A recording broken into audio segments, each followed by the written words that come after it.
A Igreja Evangélica Assembleia de Deus Tradicional em Manaus apresenta EBD Online, uma produção da Escola Bíblica Dominical. Fique agora com a lição 9 da Revista de Adultos da CPAD, ministrada pela professora Edla Cristina.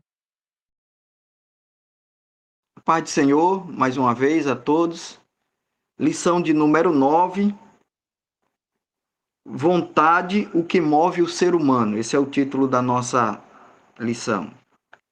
O textuário diz o seguinte: digo, porém, andai em espírito e não cumprireis a concupiscência da carne. Gálatas, capítulo 5, versículo 16. Na verdade prática, nós temos guiada por Deus.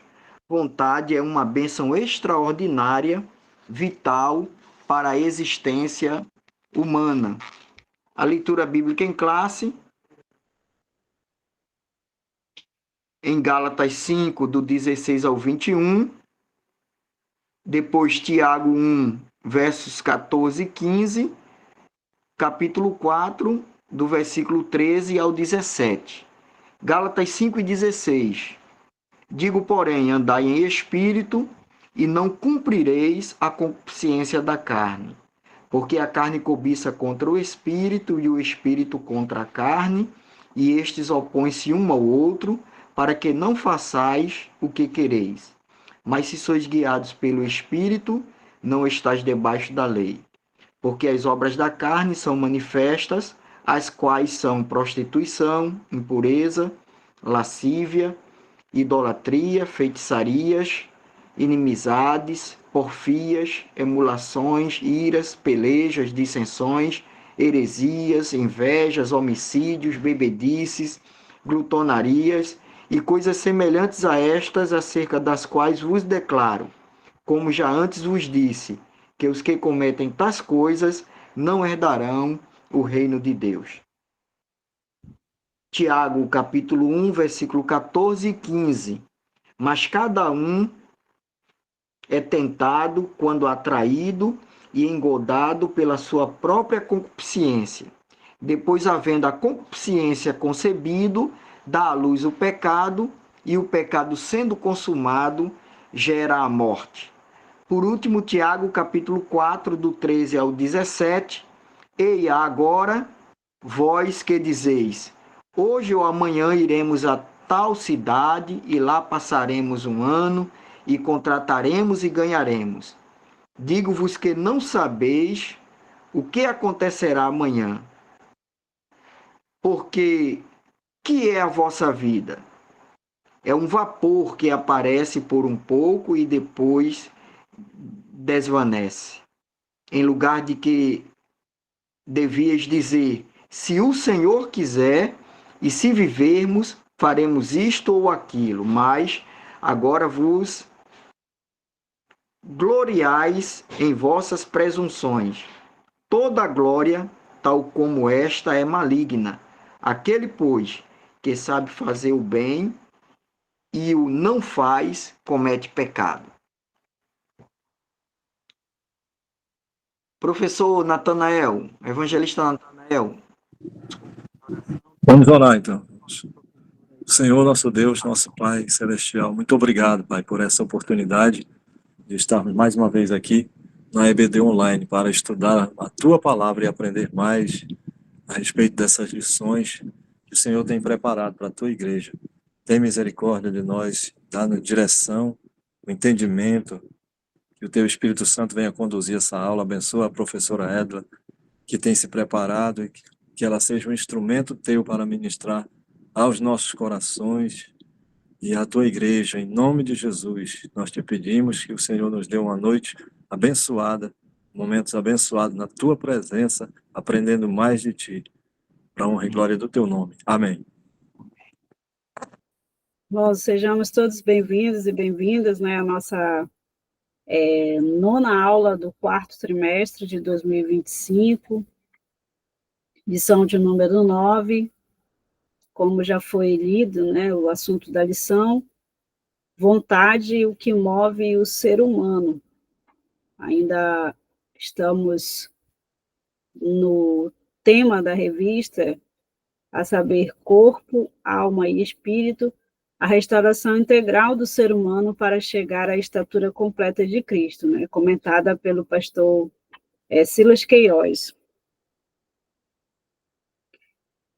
Nós vamos retomar aí um pouco dos objetivos da lição, até porque nós precisamos significar, né, a nossa lição. Então, a gente sempre lembrando, né, que para cada objetivo, um tópico da lição. Então, o primeiro é explicar o conceito bíblico de vontade como capacidade dada por Deus para escolher e agir. E o terceiro é mostrar como os desejos podem... O segundo, perdão. Como os desejos podem escravizar o ser humano, mas também como a redenção em Cristo capacita o crente a vencer a carne e viver guiado pelo Espírito. E o terceiro objetivo, ensinar a identificar o processo de tentação, compreendendo como o desejo se desenvolve até chegar ao pecado, né? Até o pecado.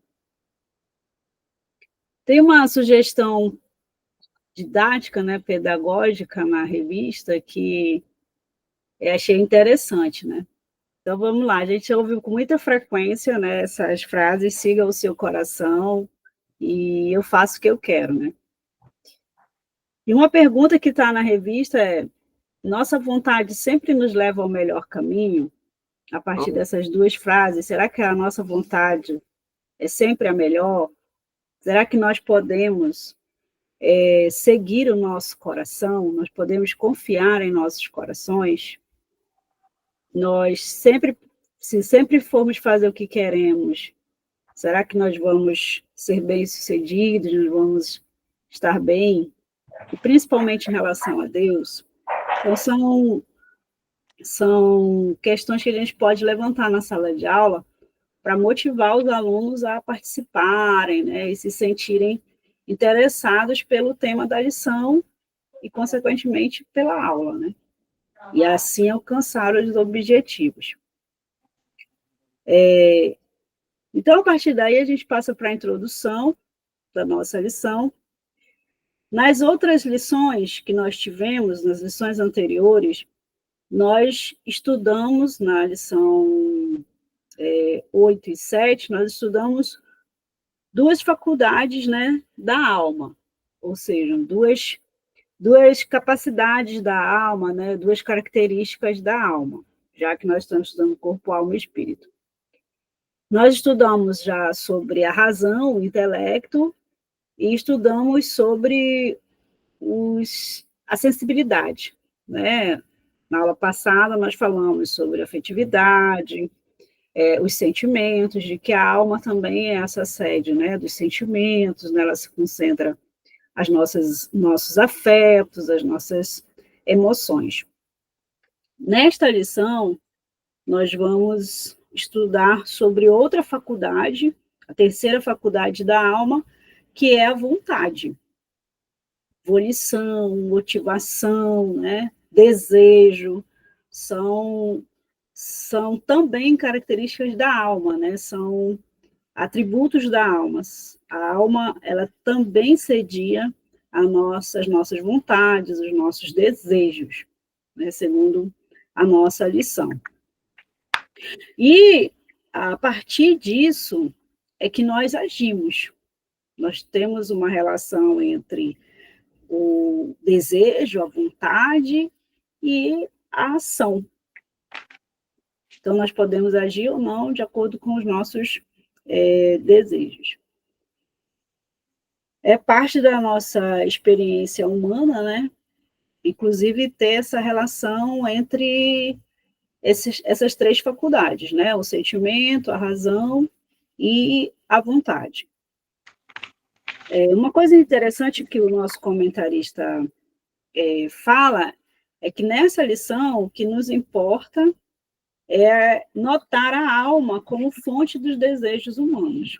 Então, é na alma que estão os nossos desejos, né, as nossas vontades, a nossa motivação. É importante nós entendermos, então, né, ainda na introdução, que o ser humano, o homem, né, de maneira genérica, ele é um ser que pensa, sente e age. Então, a gente tem esse pensar seria mais relacionado à razão, à racionalidade, e o sentimento, né, que a gente estudou na semana passada, os nossos sentimentos, as nossas emoções, e a gente também age, né? A gente tem a possibilidade de agir conforme os nossos sentimentos, conforme os nossos pensamentos também. Então, partindo disso, né, a partir dessa introdução, nós vamos para o primeiro tópico, que é a vontade, motivação e ação. Lembrando, irmãos, que nós estamos estudando antropologia bíblica com o objetivo de conhecermos, né, a nossa doutrina, a nossa doutrina assembleiana, que entendemos, né, de acordo com a Bíblia, o que defendemos, né, e o que pregamos. Então, é muito importante nós lembrarmos da importância desse tema, desse assunto, porque tudo está relacionado à nossa vida com Deus, à nossa relação com Deus, à nossa vida cristã. Então, no primeiro tópico, a gente vai ter vontade, motivação e ação. E o primeiro subtópico é o conceito de vontade. O que é a vontade? Podemos entender como sinônimo de motivação. Né? E aí, na lição, tem um conceito bem claro, bem simples, né? Que eu faço questão de trazer aqui. É uma força interior criada por Deus. Então, foi Deus que criou a capacidade de nós desejarmos, né? A capacidade volitiva, foi Deus que nos deu. Nós temos vontade, né? Nós temos a capacidade de volição. Então, foi Deus que criou.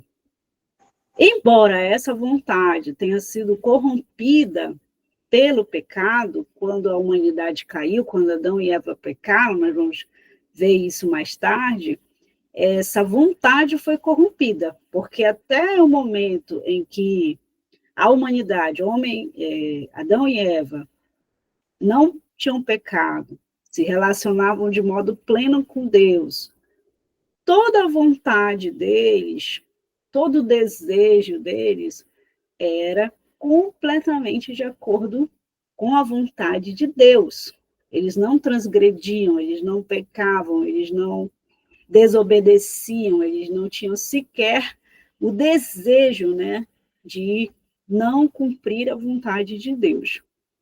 Mas, em Gênesis capítulo 3, houve aí a queda, né? Eva pecou, depois Adão pecou, e essa vontade foi corrompida, de tal modo que a Bíblia diz, né, que chegou o momento que toda a imaginação do homem, né, toda a vontade do homem era para pecar, né, era no sentido de pecar e imaginar como poderia pecar mais ainda.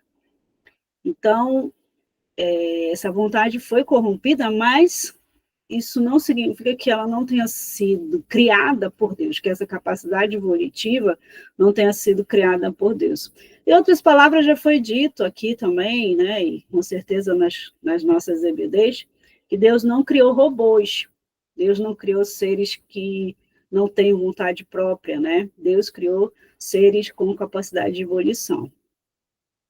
Então, a volição ou vontade é exatamente essa capacidade humana de desejar, querer, almejar, escolher e agir, né?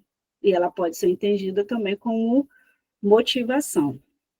Uma coisa muito importante, né, uma assertiva muito importante que está na nossa lição, é que a regeneração faz com que a vontade humana retorne, né, volte a ir ao encontro da vontade de Deus.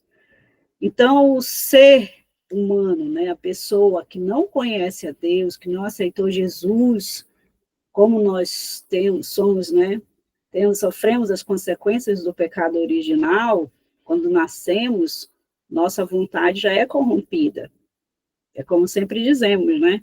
Basta ver uma criança muito pequena, ela já se inclina para a desobediência, para a oposição, para não cumprir as regras, né? Parece que é sempre mais fácil desobedecer, sempre mais fácil não cumprir do que cumprir.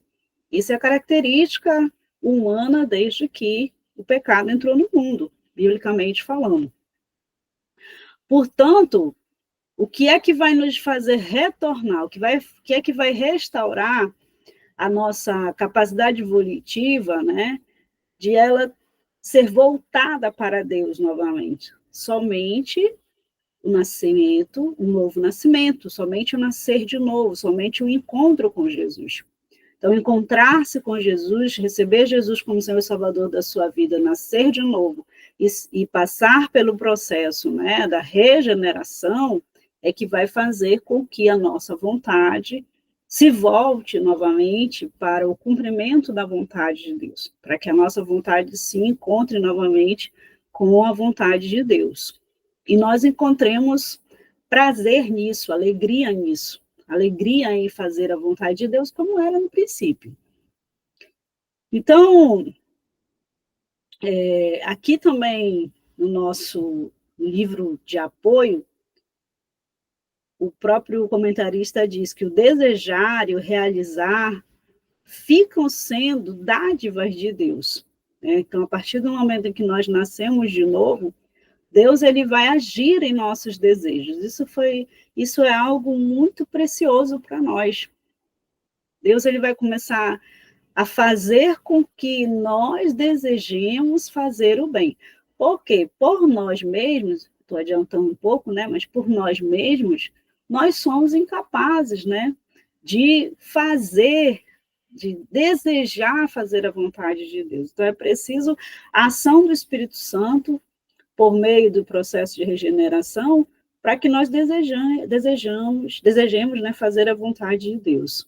Então, quando nós nascemos de novo, quando nós aceitamos a Jesus, o Senhor Deus, ele vai nos fazer desejar fazer a sua própria vontade. E isso está na Bíblia, né? Filipenses capítulo 2, versículo 13, diz, porque Deus é o que opera em vós, tanto querer como efetuar, segundo a sua boa vontade. E todos sabemos que nessa epístola, Paulo está falando, né, da progressão do crente, do crescimento, da operação de Deus, no sentido de que o crente vai desenvolvendo a sua salvação, caminhando, né, no processo de santificação. E aí ele diz isso, porque Deus é que vai operar em vocês o querer, o desejar, fazer a sua vontade. Então, isso é maravilhoso. O poder de Deus em nossas vidas, o poder de Deus na faculdade da alma, que é o sentir desejo, né? Então, ele vai operar também aí. Nós podemos crer dessa maneira. Outro aspecto importante de ressaltar é que o crente também, salvo em Jesus Cristo, no que diz respeito à vontade, à capacidade volitiva, vai aprender a renunciar à sua própria vontade, quando muitas vezes essa vontade não é segundo a vontade de Deus. Nós sabemos que Provérbios diz, né, que o homem faz planos, mas a resposta certa vem dos lábios do Senhor. Então, às vezes, nós, mesmo crentes, porque continuamos, nós vamos ver também daqui a pouco, continuamos lutando contra a carne, contra os impulsos carnais, nós vamos desejar realizar coisas, ou ter coisas, ou pensamentos até que não agradam ao Senhor. Faz parte dessa luta que nós temos e teremos até a vitória final. Mas o crente verdadeiro, ele vai, quando ele aceita Jesus, quando ele nasce de novo, ele está em comunhão com Deus, ele vai ter ferramentas, ele vai ter poder para renunciar à sua própria vontade quando essa não estiver de acordo com a vontade de Deus. E aí o próprio comentarista nos traz o conceito de livre-arbítrio, que nós cremos assim, nós assembleianos, cremos que temos livre-arbítrio, condições de escolher. E Deus nos deu isso, né? Deus nos deu o livre-arbítrio. Então, esse é um aspecto importante, né?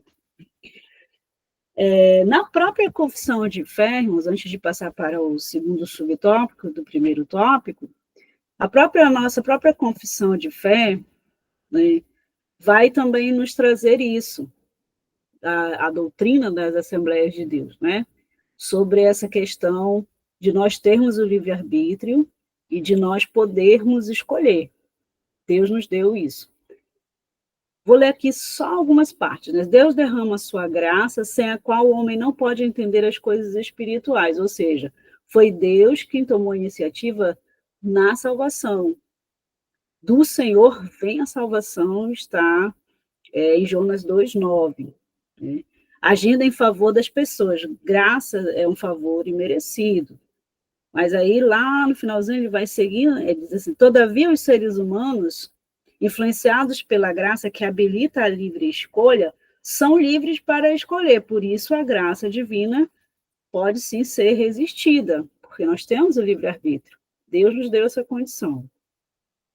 Deus proveu a salvação para todas as pessoas, mas essa salvação aplica-se somente àqueles que creem. Dessa maneira, nós, as Assembleias de Deus, pregamos, cremos e defendemos, né, que não há conflito entre a soberania de Deus e a liberdade humana.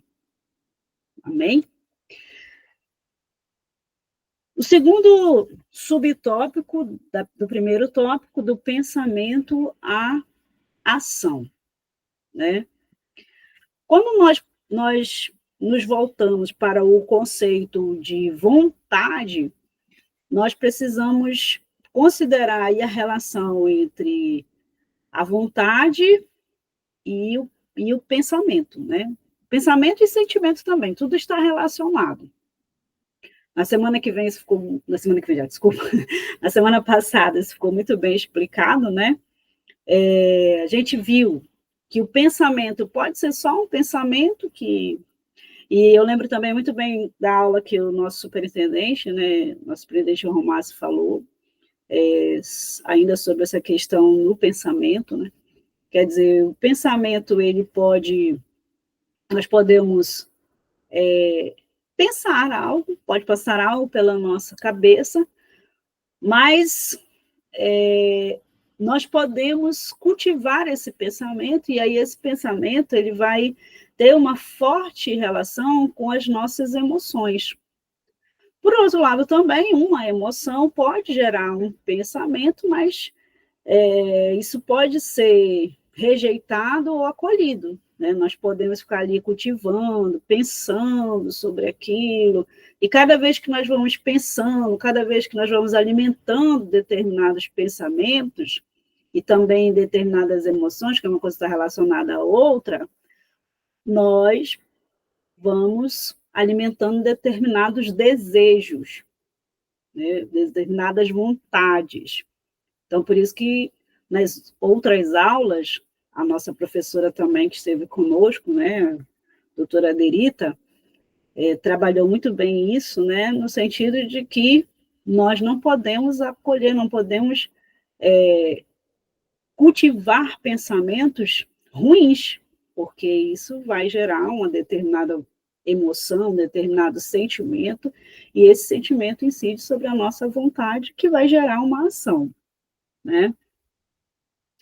Então, um pensamento pode ser só um pensamento, sem relação alguma com qualquer emoção, com qualquer sentimento, e também sem relação alguma com qualquer vontade, mas se nós estivermos, né, envolvidos e cultivarmos determinados pensamentos, podemos ter consequências ruins, né? Então, uma coisa importante, né? O pensamento, emoção, vontade e ação. O comentarista diz, né? Ele vai trazer a memória, daqui a pouco a gente vai mostrar a entrada do pecado no mundo, como é que foi, né? Como a Eva se comportou e como Adão se comportou, para exemplificar isso. Então, houve ali a ação. E o que é a ação? Achei muito interessante. Né? O que é a ação? É a exteriorização pelo corpo das faculdades e impulsos da alma. Então, o corpo, através da fala ou através de qualquer expressão dos nossos órgãos dos sentidos, é que vai demonstrar o que a gente sentiu, né? O que a gente pensou ali, que gerou uma determinada emoção e que nós acabamos por ter vontade de fazer algo e acabamos fazendo ou falando, ou manifestando de alguma maneira. Então, o corpo ele vai demonstrar isso, né? O corpo ele vai evidenciar isso. E ele vai trazer o exemplo, a nossa revista vai trazer aí Adão e Eva, né? Esse triste momento da história da humanidade, em Gênesis 3, capítulo 6, que aconteceu? Deus deu uma ordem para Adão, para Eva também, né? Eles não deveriam comer do fruto da árvore que estava no meio do jardim. Foi a única proibição que Deus fez. Então, veja, norma, né? Regra, mandamento, que deve incidir sobre a nossa racionalidade. Mas a serpente foi e tentou Eva, onde? Na sua cobiça, né? Nos seus desejos. Certamente, a Bíblia não diz, também eu não gosto muito de enfeitar, né? Mas certamente houve ali alguma manifestação de Eva no sentido de desejar aquilo. Então a serpente foi e tentou Eva, né? Nós sabemos da história, não vou me ater muito nisso, em relação a isso, mas observe Gênesis 3:6. E viu a mulher que aquela árvore era boa para se comer. Os sentidos dela se aguçaram, né? Viu ali, olhou, viu que era uma coisa boa, uma coisa agradável, aos olhos, diz a Bíblia, né? E desejável, olha o desejo, olha aí a vontade, né? Aparecendo, essa faculdade da alma, o desejo, a vontade de fazer algo, né? De experimentar. E aí o texto bíblico diz, desejável para dar entendimento. Ela viu, pensou, né? Foi estimulada, pensou, deu ouvidos, aí teve um outro estímulo, que foi a serpente, né? Ali falando para ela que Deus não era bem assim, que eles não iam morrer. Então, ela cedeu à sua vontade, ao seu desejo. E a palavra de Deus diz que ela tomou do seu fruto e comeu. Olha aí, a ação. Né? A ação gerada por uma vontade, por um desejo, e ela comeu, e não somente comeu, não somente levou, né, tomou.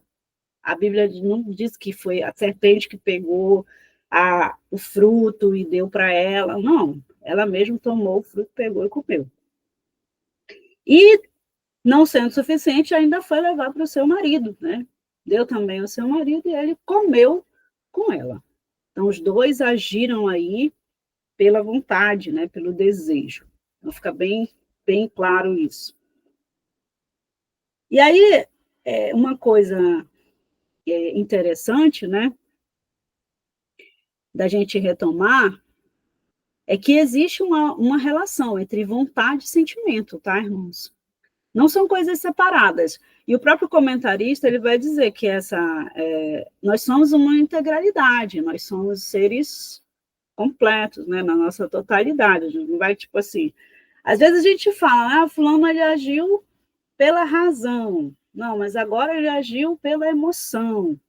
Na verdade, existe sempre essa relação entre vontade e sentimento, mesmo que você, eu vou, podemos dizer assim, eu vou agir mais racionalmente, mas ali tem também, né, uma emoção, ali tem também um sentimento. Então, o comentarista diz que não é incomum ocorrer essa confusão confusão entre essas duas faculdades da alma, mas é porque nós agimos de modo integral. E aí, isso tem relação com o subtópico 3, né? Fraqueza de vontade. Fraqueza de vontade.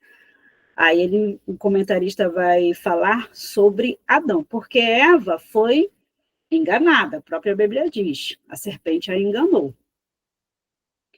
Mas Adão, ele pecou, e aí o comentarista chama de que ele pecou pela fraqueza da sua vontade, né? Pela fraqueza de vontade. Porque ele estava consciente ali que Eva tinha desobedecido. Então, foi uma opção dele, né? E aí o comentarista diz que o problema de Adão foi na esfera da vontade, né? Da volição. Ele poderia ter resistido àquela vontade, assim como Eva também, né? Mas Eva teve um outro estímulo que foi o engano, a mentira, né? Da serpente, ela acreditou. Mas Adão, ele estava ali, já estava, né? Claro, né? E ele poderia ter resistido. O comentarista diz, em vez de permanecer firme em seu propósito de obedecer a Deus, decidiu pecar aderindo à vontade de Eva, que lhe deu fruto. Então, diferente ali, ele poderia ter sido mais firme, ter dito não, não vou comer, né? E não ter pecado, não ter caído, né, em tentação. E uma coisa interessante da nossa lição é que o comentarista diz que isso nos adverte para várias situações em que precisamos tomar decisões, e às vezes nós tomamos decisões equivocadas de modo consciente. Eu achei muito interessante isso, né, irmão? Nós pensarmos sobre isso. Nós fazemos isso, né? Às vezes, nós, por exemplo, no trânsito, principalmente aqui no trânsito de Manaus. O trânsito é um festival de decisões conscientes, decisões erradas conscientes. Se os irmãos observarem, né, ali nós temos um quadro em tela, né, assim, muito completo. Os irmãos que dirigem, mesmo que não dirigem, mas que pegam ônibus, que vão de Uber, uma carona, observam isso. Né? Você tem, por exemplo, com todo respeito, né, um motociclista que ele, ao invés de fazer o retorno, ele sabe muito bem, né, que não é proibido, está ali escrito, né, para fazer o que não está escrito em lugar nenhum, né, mas essa é a atitude que nós vemos de modo recorrente em Manaus, nós já sabemos. O que ele faz? Ele atravessa o meio fio, ele sobe as calçadas, né, atravessa, para encurtar o caminho, e é consciente ali, né? Então ele está atendendo à sua vontade de modo inconsequente, irresponsável. Isso a gente faz no nosso cotidiano. Quando a gente avança sinal, quando a gente não para na faixa, atravessa fora da faixa. É isso que o comentarista está dizendo isso, né, em relação a isso. Né? Ele fala aqui da restrição alimentar, mas eu trago um exemplo muito mais cotidiano. Né? Eu sei que eu não posso fazer isso, eu sei que eu não posso passar o sinal vermelho, mas eu estou passando. Né? Eu sei que eu não posso atravessar fora da faixa, mas eu estou atravessando. Eu sei que eu não posso pegar a moto e fazer essa manobra que é extremamente perigosa, mas eu estou fazendo. Então, é basicamente isso. Eu achei muito, muito interessante isso, né? É isso que ele está dizendo. Nós falamos dos malefícios, nós sabemos dos malefícios, até comentamos, mas nós fazemos, né? As pessoas fazem. E aí ele diz, é o desejo acima da razão. né? É o desejo acima da racionalidade. Então, isso é algo que nós precisamos retomar, né, na nossa vida cristã. Aí ele fala dos vícios, né? Quantos vícios são terríveis, né? São maléficos, que aí o vício já é o domínio da vontade, né? Que foge completamente o nosso controle. Só Jesus pode libertar o ser humano de suas terríveis inclinações pecaminosas, dominando a sua vontade, né? Então, somente o poder de Deus, somente o poder do Evangelho, somente o poder libertador do Evangelho é que pode libertar, quando o homem chega a esse estado de total submissão, né, da sua vontade, perde completamente o controle, ele se submete aos seus desejos, e aí não tem mais controle sobre os seus desejos. A gente vê isso, né, nos vícios. Vícios são compulsões. A compulsão é exatamente o domínio dos desejos sobre a racionalidade humana. Então, o vício em drogas, todas as drogas, inclusive o álcool, não é? São compulsões. Então, o ser humano, ele perde o controle dos seus desejos, perde completamente. Então, somente nós que somos cristãos e pregamos o evangelho e cremos no poder, somente o evangelho pode libertar completamente essa pessoa que está com todos os seus desejos, né, subjugados pelo pecado, pela força do pecado. Tópico 2, irmãos. Deixa eu ver aqui o tempo, né? Já estamos quase no final. Desejos da escravidão à redenção. A experiência no deserto é o subtópico 1 do tópico 2. Por quê? O comentarista vai relembrar a história do povo de Israel. Como esse povo se comportou no deserto. Eles eram escravos, como os irmãos sabem, no Egito, foram feitos escravos. Deus os libertou por meio de Moisés, seu servo, e Arão também, e eles foram para o deserto, porque eles tinham o objetivo de chegar à terra prometida, né, Canaã. Mas, nessa caminhada, nós sabemos que eles murmuraram, pecaram, cometeram idolatria, Deus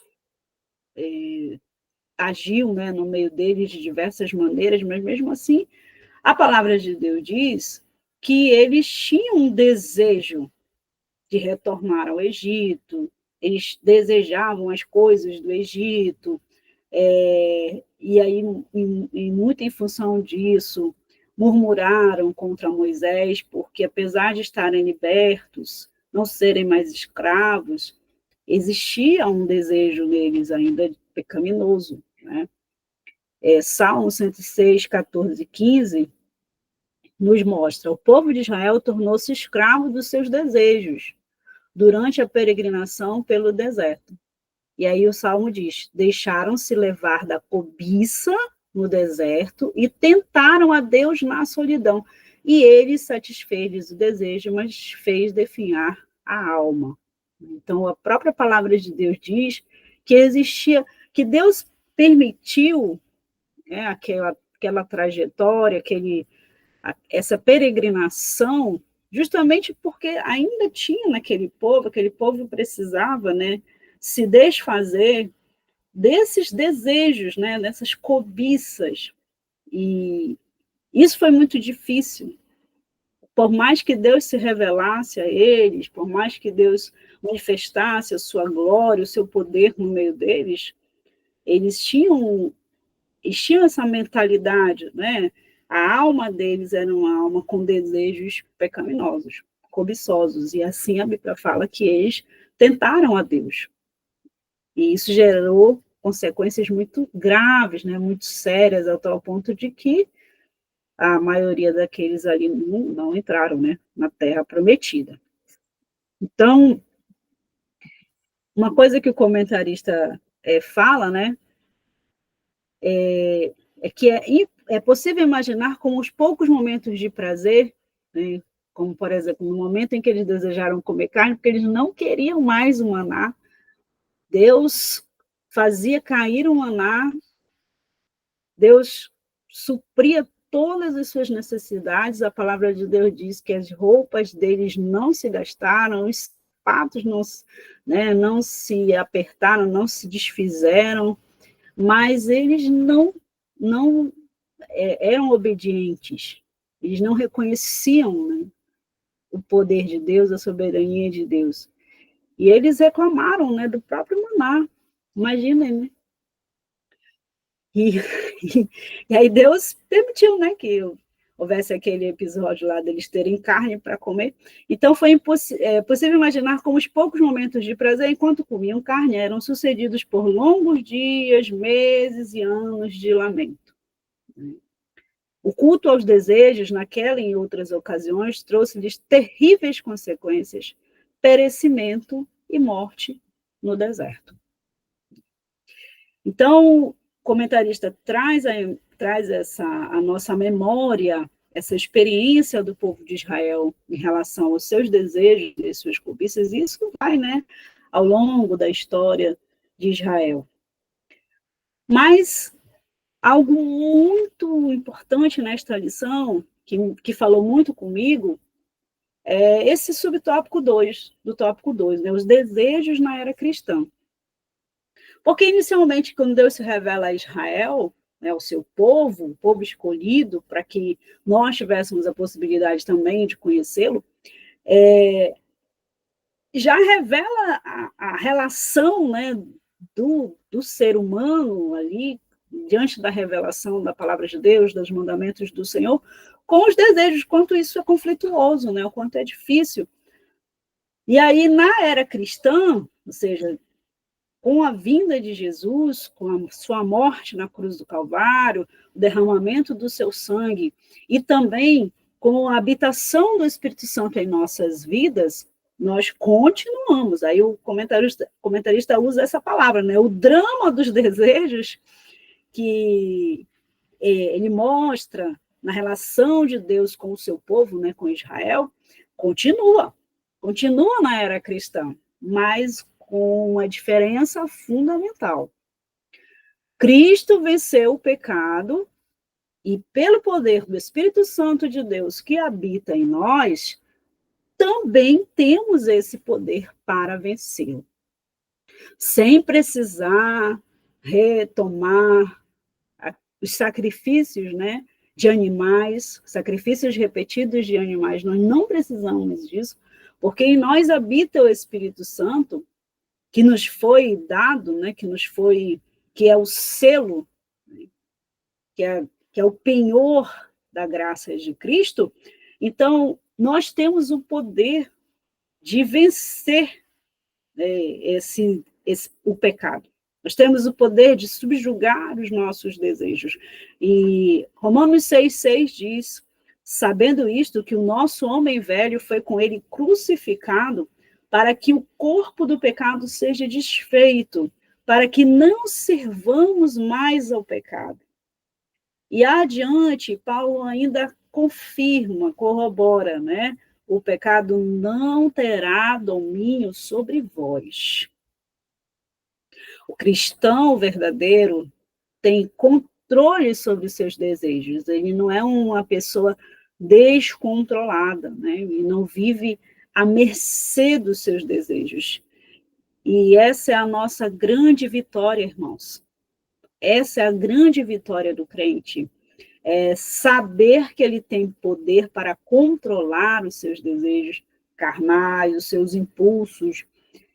Saber que ele tem poder, não dele mesmo, não pela nossa própria capacidade, não porque somos mais santos do que os outros, ou melhores do que os outros, mas porque o Espírito Santo nos concede esse poder. O sangue de Jesus, que foi derramado na cruz do Calvário, que nos purifica de todo pecado, que apaga as nossas transgressões, ele nos dá condições, né, de vencer os nossos desejos, de vencer o pecado. Né? Enquanto estamos neste corpo mortal, nós vamos viver esse drama que o comentarista fala, né? Um conflito espiritual constante. Uma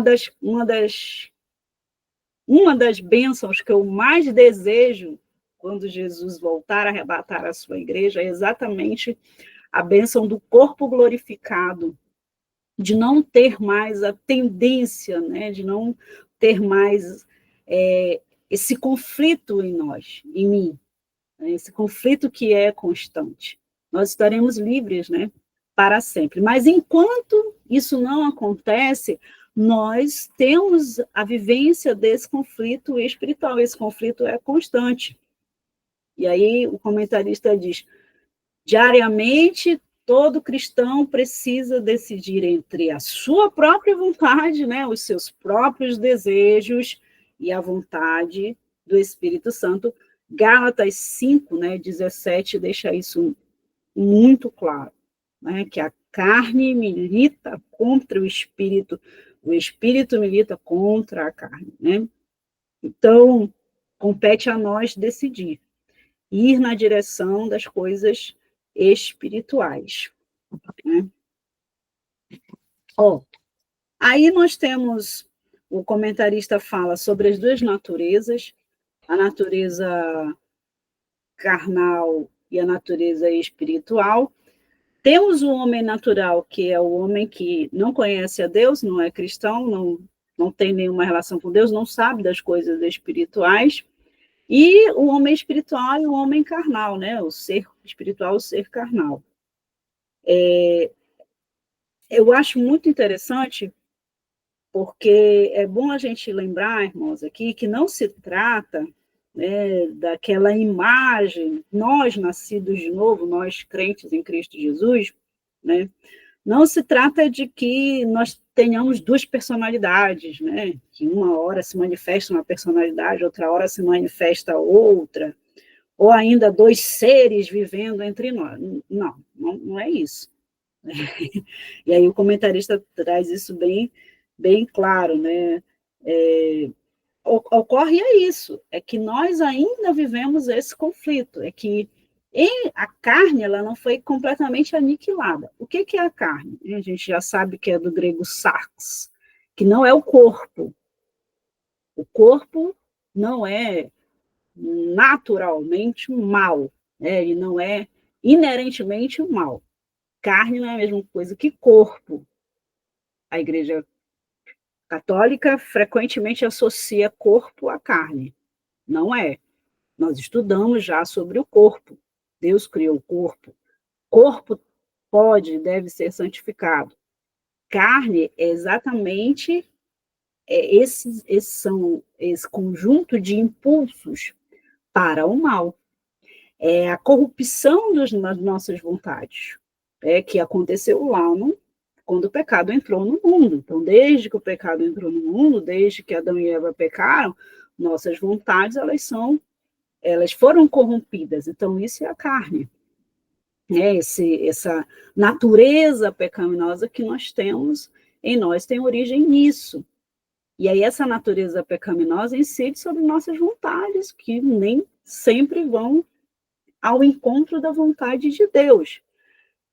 E por essa razão, ela vai estar ali mortalmente ferida, mas tentando sempre ressuscitar, tentando sempre se manifestar, porque ainda estamos vivendo nesse corpo mortal, esperando, né, a glorificação. Então, é importante esclarecer isso, né? O próprio apóstolo Paulo expõe isso lá em Romanos, capítulo 7, nesse capítulo tão conhecido, né, em que ele diz, mas vejo, verso 24, mas vejo nos meus membros outra lei, que batalha contra a lei do meu entendimento. Eu sei, em outras palavras, eu sei o que eu tenho que fazer. E me prende debaixo da lei do pecado, que está nos meus membros. Então, esse texto é bastante conhecido. No subtópico 3, nós temos a decisão do homem redimido, que tem relação com isso que nós estamos falando ainda no subtópico 2, né? A obra da salvação realizada por Cristo nos liberta do poder do pecado já falamos sobre isso, né, enfatizamos isso. Nós temos essas inclinações da natureza pecaminosa, mas a regeneração dá condições, e ao mesmo tempo que exige desse homem novo homem, nascido de novo, a tomada de decisão de acordo com a vontade de Deus. O homem redimido, cristão verdadeiro, se inclina para as coisas do Espírito. Não é verdade, irmãos? Nós que somos crentes em Cristo Jesus, apesar dos conflitos, apesar das falhas, apesar de nós estarmos lutando sempre, mas nós temos o desejo pelas coisas espirituais. Nós desejamos as coisas espirituais. Nós desejamos a leitura da Bíblia, nós desejamos a oração, nós desejamos estar no culto, cultuar, adorar, porque fomos redimidos. Então, o nosso desejo, a nossa vontade, ela vai se inclinar cada vez mais para as coisas espirituais, para as coisas do Espírito, para o desejo do Espírito Santo. E isso é o resultado da nossa nova natureza. Nós nascemos de novo. Né? Não significa que os maus desejos vão deixar de existir completamente quando aceitamos a Cristo. Não. Por aquilo que nós já falamos, né? Continuamos ainda nesse corpo mortal, nesse mundo, né? Mas qual é o nosso papel? É lutar cada vez mais contra isso. Quanto mais nós lutamos, quanto mais nós cedemos os desejos pelas coisas espirituais, mais nós nos fortalecemos e mais nós vamos vencendo. Mais nós vamos tendo poder para lutar contra os maus desejos. E é interessante porque o comentarista diz o seguinte, né? Mais triunfaremos sobre os maus desejos, vivendo, andando e frutificando no Espírito. Né? Então, cada vez que nós vamos desejando mais as coisas espirituais, ao mesmo tempo nós vamos crescendo, frutificando e tendo mais poder para vencer os maus desejos, né? Os desejos pecaminosos. Deixa eu correr um pouquinho. Tópico 3, o ensino sobre os desejos em Tiago. Aqui nós temos coisas bem pontuais, mas muito interessantes, muito fortes, que nos alegram, né, espiritualmente. Também nos dão nos relembram, né? O primeiro subtópico do tópico 3, aí o comentarista vai para Tiago, que é um livro que fala muito sobre desejo, sobre a cobiça. Então, no primeiro tópico, atração e engano. O próprio comentarista diz que o apóstolo Tiago foi o que nos deu textos mais claros sobre esse processo de desejar e chegar até com a concepção do pecado, né? No texto de Tiago, capítulo 1, versículo 14, diz: cada um, porém, é tentado pela própria cobiça, sendo por esta arrastado e seduzido. Na versão que o comentarista utiliza, na versão transformada, não sei bem, ele diz assim: a tentação vem de nossos próprios desejos, que nos seduzem e nos arrastam, né? Então, veja que Tiago ele vai dizer o quê? Nós, quando somos tentados, nós temos os nossos desejos. Satanás conhece os nossos desejos. Ele é um ser muito, muito inteligente. Ele é um ser espiritual superior a nós. Ele é derrotado, mas ele é espiritualmente e com capacidades superiores a nós. Né? Nós não podemos subestimar a capacidade de Satanás. Ele sabe, porque nós manifestamos os nossos desejos, né? Pelos nossos sentidos, pela nossa própria maneira de ser, por palavras, E isso nós fazemos desde que somos crianças. Né? As crianças sabem muito bem dizer o que elas gostam, o que elas não gostam, o que elas querem, desde muito pequenas. E nós vamos desenvolvendo, né? Nós vamos nos colocando no mundo. Então, Satanás sabe quais são as nossas inclinações. Ele sabia, por exemplo, né, que como homem, tá, irmãos? Jesus poderia muito bem desejar ter o domínio dos reinos terrenos. Jesus poderia desejar se utilizar do seu poder como homem, né, para ali manifestar a sua superioridade diante das outras pessoas. Satanás sabia disso, e ele, algumas tentações, porque Jesus, a Bíblia diz que em tudo Jesus foi tentado, né, não foram só aquelas lá. Satanás, ele foi exatamente nisso. Não que Jesus tivesse, né, maus desejos, não, nada disso. Mas como homem poderia. Satanás, ele foi no que ele entendia de que os homens desejavam. Homens quaisquer. Mas Jesus não era um homem qualquer. Ele é Deus e ele venceu as tentações. Satanás, ele sabe. Então, ele vai a tentação vai nos nossos desejos, nas nossas cobiças, né? Naquilo que nós desejamos, nas nossas tendências. Eu sou tendente a isso. E por isso que nós temos que estar vigilantes, nós temos que estar em oração, mas nós precisamos estar vigilantes, né? O comentarista diz que vemos que a tentação só tem efeito porque existem desejos pecaminosos. Jesus nunca pecou, Jesus nunca teve desejo pecaminoso. Então, ele venceu a tentação. Porque todos os desejos dele estavam subjugados ao desejo do Pai. Todos os desejos dele estavam subjugados à vontade do Pai. E é importante a gente perceber que toda tentação começa com um processo sutil, com um processo sorrateiro, mas a palavra de Deus diz que ela pode nos arrastar e pode nos seduzir.